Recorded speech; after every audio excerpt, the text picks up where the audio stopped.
नमस्कार दर्शक बंधु ओडिया सुख संसार चैनल को आपण को बहुत बहुत स्वागत। जून 5 रु 14 जून भितर मकर राशि आपण जीवन में आसु अच्छी तीनोटी बड़ खुशी खबर। आपणकर तीनोटी बड़ स्वप्न पूरण होगाकू जाउची, जो द्वारा आपणकर समस्त चिंता गुड़ाक दूर हेब। ग्रह मनकर स्थिति एक बहुत बड़ सकारात्मक परिवर्तन आनिबाकू जाउची।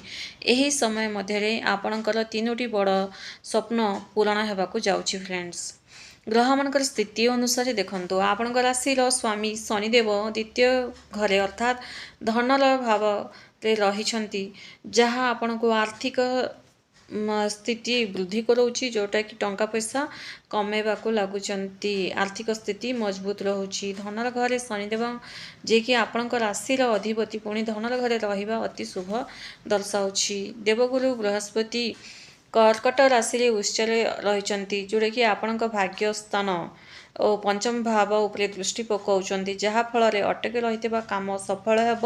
गुरु ग्रहंकर शुभ दृष्टि पंचम घरे पड़िबा आपणकर किछि गुप्त इच्छा मध्य एठी पूरण हेबाकू जाउछि। शुक्र बुधंकर पंचम भाव रे शुक्र एवं बुधंकर शुभ स्थिति आपणक बुद्धि प्रतिभा और भाग्य को बहुत मजबूत कराउछि। तेणु आपणक लाइफटा ही बदलैबाकू जाउछि एवं तीनोटी बड़ स्वप्न शनिदेव एवं गुरुदेवंकर कृपा जोगु सफल होगाकू जाउछि। आपणकर तीनोटी स्वप्न।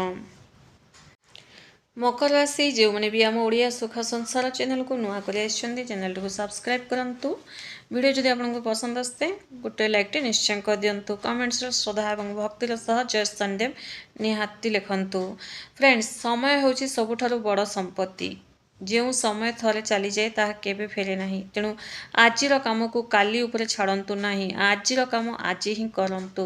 कारण संपत्ति तो कही था एड़ा संपत्ति सेटा संपत्ति, सबुठारु बड़ संपत्ति समय ही अटे। समय अनुसार सब जो काम ठीक से करेंगे तो सफलता से ही देता है।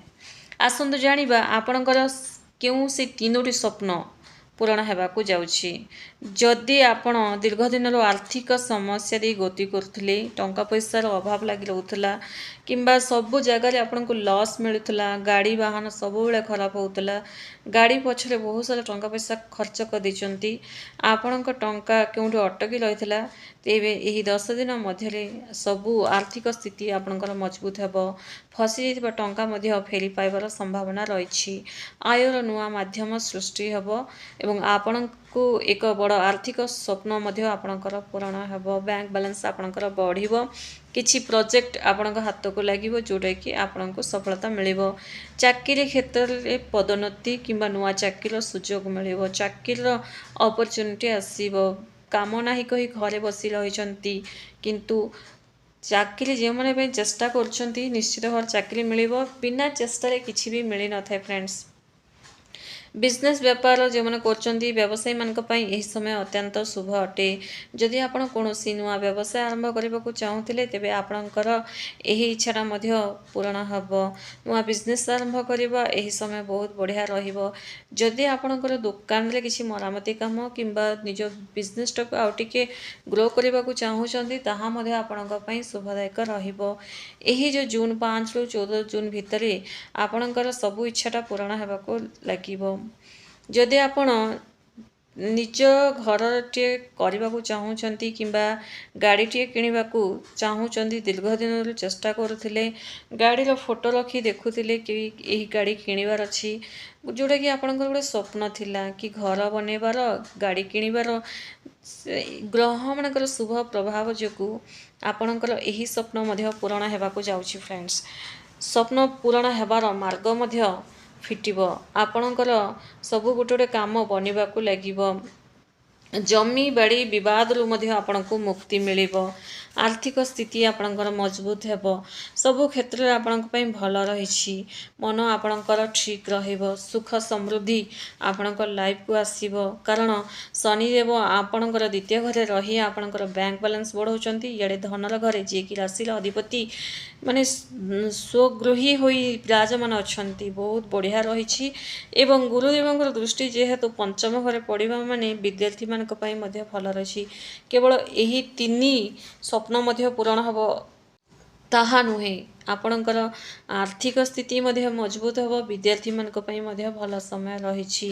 इे लग्जरी लाइफ कारक शुक्र पंचम घरे पुणी आपण बहुत रोमांटिक रे मन ठीक रपणकर एवं निज दाम्पत्यों सह जदि आपणकर सब बेले वाद विवाद लगी रोला कि कौन करेंगे कि बुझीपार नथिले सही प्रकार समस्त टेंशनटा मध्य आपणकर दूर हम।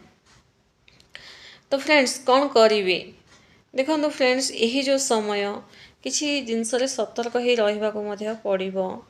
यही समय रे संपूर्ण रूपे गोटे शुभ फल पाइबाकू हेले माने ग्रह मानकर कौन प्रकार असुविधा न करू तो एवं आपण लाइफटा भल से चलू ताहले प्रतिदिन आपण शनि चालीसा पाठ करंतु।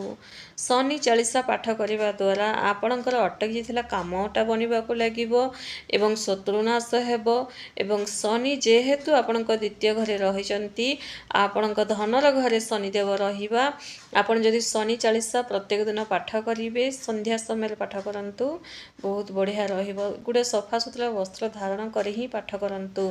पाठ करने द्वारा चेंजेस आपे आपे मिलवाकू लागिबो। असहाय लोकों को साहाय्य करंतु। निजर आत्मविश्वास बजाय रखंतु फ्रेंड्स। आत्मविश्वास हारिबा को दियंतु नहीं। जदि आपणकर आत्मविश्वासटा को माने ठीक रखिबे गोटे विश्वास रखिबे सफलता निश्चय आपनको मिलिबो। धन्यवाद।